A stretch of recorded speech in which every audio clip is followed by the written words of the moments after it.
Viewer discretion is advised, as some content may be unsettling for some viewers. Alright, hello.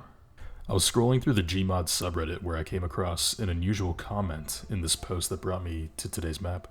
The comment said, "I once saw a map dedicated to the girl who killed herself. It was like schizophrenia." Alright, well, that certainly caught my attention. I scrolled down a bit further and I saw the name of the map. It was called Sianny.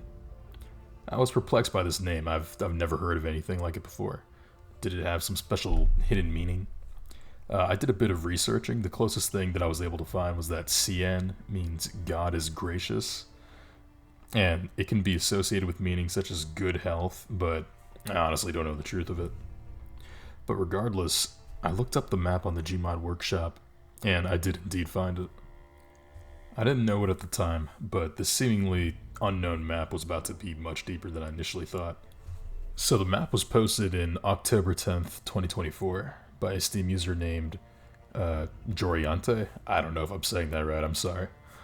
But when I first clicked on the map, it had nearly like 200 unique visitors, and now it has double that, and it's rising even more.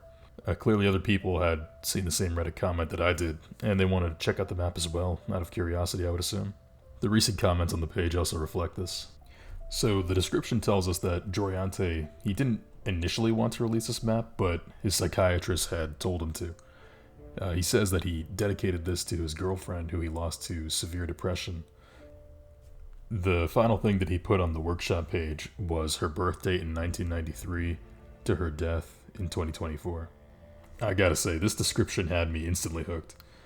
Just the way that it was written, it seemed very genuine to me. It made me feel a little uneasy even. I always think like maps like this, they're always some kind of fake horror map, but I didn't get that with this one. It kind of seemed like it was somebody that was trying to share something, you know? Jorianta even states that the map has no jump scares. It's not like he was going for cheap tricks. I decided to end up downloading the map and I launched Gmod.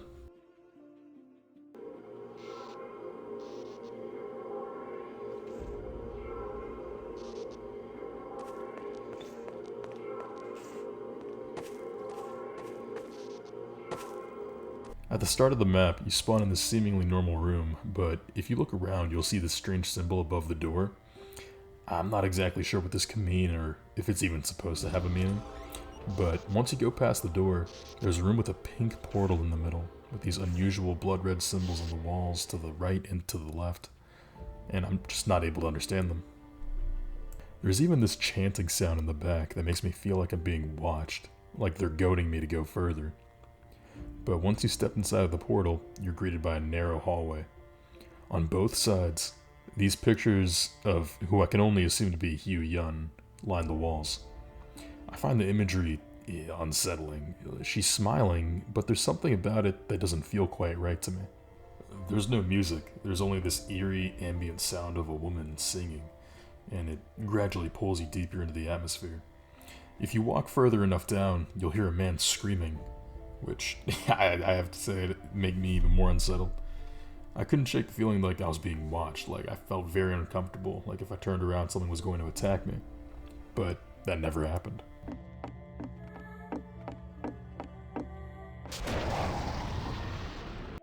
So, as you continue to the other side, you'll come across all these different rooms and these environments that seemingly make no sense. There's Half-Life and Russian graffiti all over the walls in this labyrinth. There's even one part in this hallway that it's like on the ceiling, like it's unreachable.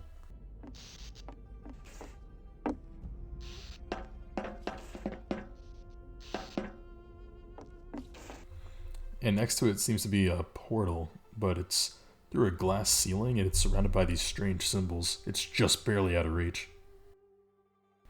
The whole labyrinth is very much seemingly random. It doesn't make a whole lot of sense to me. All these rooms have random props inside of them that you can't pick up, or they just lead to nowhere. But if you manage to make your way upstairs, you can find this room that's closed by this combine lock. But if you look through the windows, you can make out the numbers 673. Remember that, it's going to come in handy for later. There's another interesting room if you go into another upstairs area. It seems to be some kind of credits room. I don't speak this language, But more importantly, the one room next to it gave me goosebumps. It's filled with blood, and at the center there's a portrait again, who I assume to be Hugh, with what looks like her family members. Perhaps her sisters? There's also the same strange symbols from before that are surrounding the wall again, but it's just the visuals and the implications of this. It's just some really creepy stuff, man. There's also this other room in the back of the map. In this one cabinet, there's this baby. It's one of the 4 items in the entire map that you can pick up, and its presence hits pretty hard to me. I feel like this had to be an important part to get one of the endings, but we'll discuss that later. Nearby the computer room, I discovered this door that needs a number combination to open, and above it, there would also be something important. A stray electrical wire, which we'll come back to later as well. So let's talk about what I believe to be the first ending of the map, what I call the prison ending. When we go back to the door with the number pad, if you guys remember, we saw the numbers past that window earlier, 673. If we type that into the number pad, it actually ends up opening, and if we step inside, we get teleported to this closet. Immediately I'm creeped out because the sounds in the back are going off. There's this person screaming and there's whispering in my ear. I think I finally understand what that comment was talking about. I feel like I'm becoming schizophrenic playing this.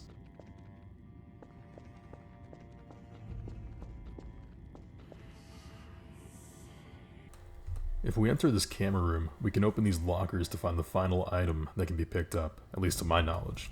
It's a shoe. I haven't found a use for this shoe at all yet, but I wonder if it's supposed to be used somewhere, or if it's just a random prop that Joriantic put in. The main focus of this room, though, is the thing that inspired me to make this video in the first place.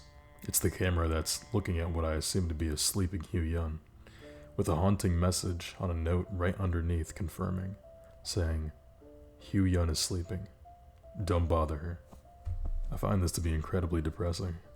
It's like the creator's still watching over her, but can't bring her back. Once you're in this room, it's like you're trapped in a space of limbo. It's like you're unable to move forward. You can't leave her memory. You just have to leave her sleeping there, unable to wake her up.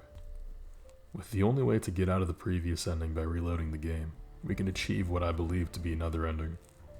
But before we get to the second ending, do you guys remember that baby prop that I was talking about earlier? If you bring the baby all the way back into the blood room, the room makes it disappear, and it triggers a message on screen. Your mind goes dark, and music starts playing to something more ominous while darkening your screen for about 15 seconds.